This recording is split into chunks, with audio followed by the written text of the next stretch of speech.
Here, are you gonna smile? Nothing in this world Oh, kisses, thank you. will fill your heart like the love of a child. Can you smile? This is Maverick. But before Maverick was even born, baby Knox arrived. He was my third baby. He was just happy, healthy. And that's when Alicia Palmer learned nothing in this world will break your heart like the pain of losing a child. December 20th, it was just a normal day. I mean, we got up, he was happy. Several hours later, I get the call, there's an emergency. And I actually met the EMT workers.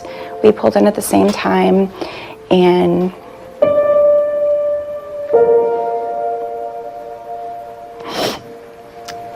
they were carrying him out. He was wrapped in a blanket. I could just see his legs hanging out, and I knew it was really, really bad at that point. Her baby Knox, just 3 months old, died a mysterious and unexpected death while at daycare. The diagnosis was SIDS, sudden infant death syndrome. Every day I sit here and I think there's going to be a mom and a dad. They're going to put their baby down for a nap, or they're going to put their baby to sleep tonight, and that baby is not going to wake up. That happens every single day. It did happen again to Courtney and Anthony Singh. All right, let's go this way, boys. She was pretty much a perfect baby. When their daughter Cassie Until the night that she passed away. was just 2 months old. Something like woke me up at about 2 o'clock and said, "You need to check on her." He said she's not breathing. Courtney called 911. She walked me through doing CPR. So,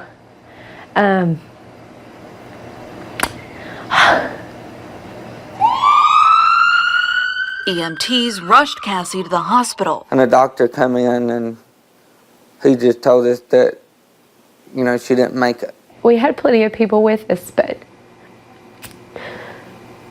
at that moment, I just wanted her back. I didn't care, who was there. SIDS took another life, left another family confused. So what is SIDS? Well, that's mostly a mystery. But we do know a baby is most at risk for sudden infant death syndrome during the first 4 months of life. That's why consistently practicing safe sleep is so important. The American Academy of Pediatrics says that babies should sleep alone in their own crib and on their back, on top of a fitted sheet in a completely empty crib. There should be nothing in the crib with your baby. No blankets, no pillows, no bumpers, and no toys. But still, that may not be enough. For all that we don't know about SIDS, we do know this. It is likely the very moment that a disease we have not identified yet turns deadly. So what's a mother to do? Hi, this is Alicia with Knox Blocks. How can I help you? Alicia Palmer started Knox Blocks, named after her son Knox, aimed at helping families avoid heartbreak. Knox Blocks donates wearable monitors that track a baby's heart rate and oxygen level, then send alerts to parents when something seems wrong. Alicia says the device could have saved her baby Knox. There's a lot of physicians that we've talked to where they truly feel like, yeah, it could have. Just a minute starting CPR could have made the world of a difference. Even though some experts say there is not a single reported case of a wearable monitor saving a baby from SIDS, but Alicia says there's comfort in knowing when something goes wrong. Comfort that Courtney and Anthony Singh have new reason to want. I would really love to have an Owlet monitor.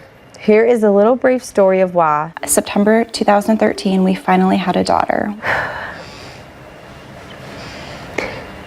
She was more beautiful than we could have ever expected. We took Cassie to church for the first time on November 24th. We had no idea that would be the last time that we would spend with her while she was alive. At 2 a.m., he woke up to check on her and she was gone. That was and will always be the worst day of my life. We would feel so much better if we could have an outlet monitor. When I read her story, it was our story. I mean, it was just, I knew the pain that she lived through. This is the reason that Courtney and Anthony You see where she go? asked Knox Blocks for a smart sock. Yeah, this is our miracle. And this is why Knox Blocks said yes. There we go. Oh, that's a birdie. She has helped heal my heart. Is that Beauty and the Beast? A new life both mom and dad are desperate to protect from SIDS. Her name is Annabeth Joy. When she's sleeping, she's wearing that monitor, and her parents say they're at peace. And when she's awake, Yeah, you got everybody now. She is the princess of the house. the whole family Look at Bobby. finds its joy. Yeah. You get your other Bobby? The joy has returned to all of us. 1, 2, 3.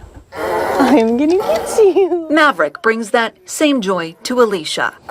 And so does her work with Knox Blocks. In less than a year, it's gifted more than 1,400 wearable monitors to parents across the country. We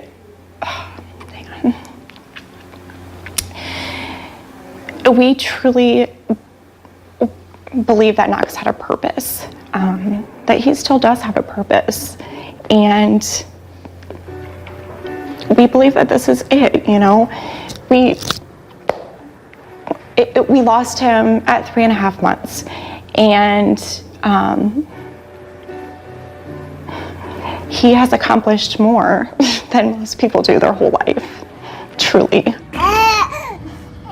And while nothing will break your heart like the loss of a child, Alicia says there's something about trying to save other children. What is he doing?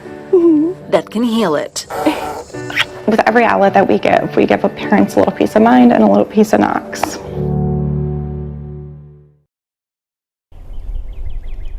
There are certain calls we don't hesitate to answer. Calls for attention, calls to say hello, calls of comfort. But when the phone rang in May of 2013, It was definitely the worst moment. Susie Lonis wishes she hadn't picked up. When my doctor called to tell me that I had a tumor on my pancreas, I don't like to say the words together in a sentence, but it technically was pancreatic cancer. The diagnosis drove Susie to this lean-to barn and her horse Allie to lean on. Come on. Good girl. And you have this connection with an animal that can just take away all those troubles. But like a shift in the wind, trouble pointed her direction once again. In May of last year, Susie got another call. This time on Facebook, this time a call for help. This is an Arab mare. She acted just a little bit reactive to people, but she's doing better. Number 1172, for sale at a Louisiana auction house, was facing a grim future. She's not dangerous, she's not bad, she's just unsure. Head to slaughter or go home with someone like Susie. I just saw, I guess, the look in her eye, and I was like, well, that's the one. The woman once rescued by a horse saw a chance to be the rescuer. Good girl, Elle. Good girl. L, short for 1172, arrived at Susie's farm in Lenoir City. I see the finished product, the thing that I can make them into. We hope that they'll be a show horse and that they'll have a good life. Little did Susie know, Elle would be more than a show horse. She'd be a showstopper. Second round now for 378, 1172, and Bailey Lone. That's Susie's daughter Bailey on board Elle, qualifying for the National Pony Finals, a competition for the country's most elite ponies and riders. Pony Finals are in August, and Bailey is hard at work preparing. And let go of that inside rein. Just a tad taller. In the end, it doesn't matter if they win, it's the getting there that counts. Good job, babe. It is a good underdog story. A little pony that might have had one foot on a trailer to Mexico going to slaughter to turned into a show pony is pretty amazing. The horse that escaped certain death, saved by the woman who beat cancer. There you go, that's better. In that way, Susie and Elle are quite similar. When death came knocking, both refused to answer. Always cheer on the underdog, don't give up.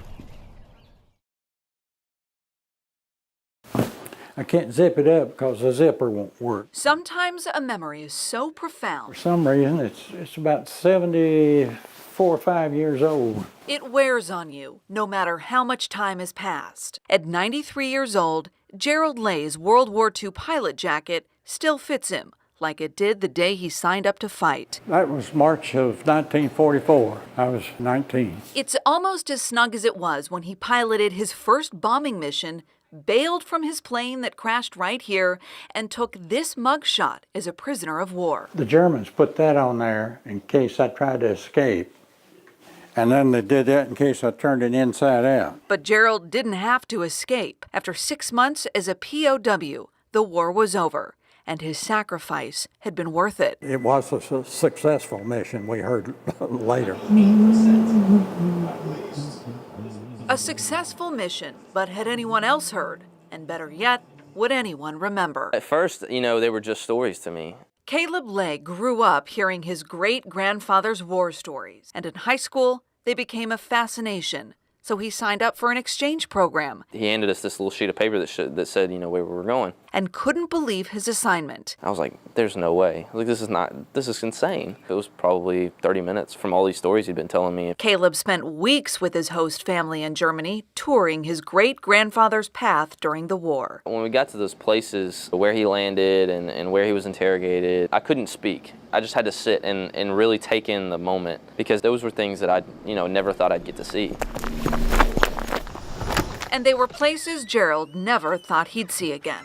Hey, Granddaddy, how are you? But then Caleb returned from Germany with pictures and stories to match Gerald's memories. That's where I landed in the pine trees. That's the house where the plane hit. It brings back memories for sure. My flesh and blood was standing in this spot 73 years ago. That's insane. And now I'm standing here 4 generations later in the exact same spot. It was really exhilarating to just stand there and really take it all in. Caleb did more than take it all in. He tried it on and liked how it fit, just like his great-grandfather. That's definitely who I'm serving for. He's an amazing man, and I'd love to be half the man that he is. You said 42? Caleb is already trying. Right next to where your point is? Training to become an officer in the military. Let's see, 170? I hope that one day somebody remembers me specifically for what I did for them. What Caleb hopes for himself, he helped deliver to his great-grandfather. After 73 years, recognition came in the mail. A letter from Caleb's German host family addressed to Gerald Lay. We want to pay a high tribute to your mission during World War II.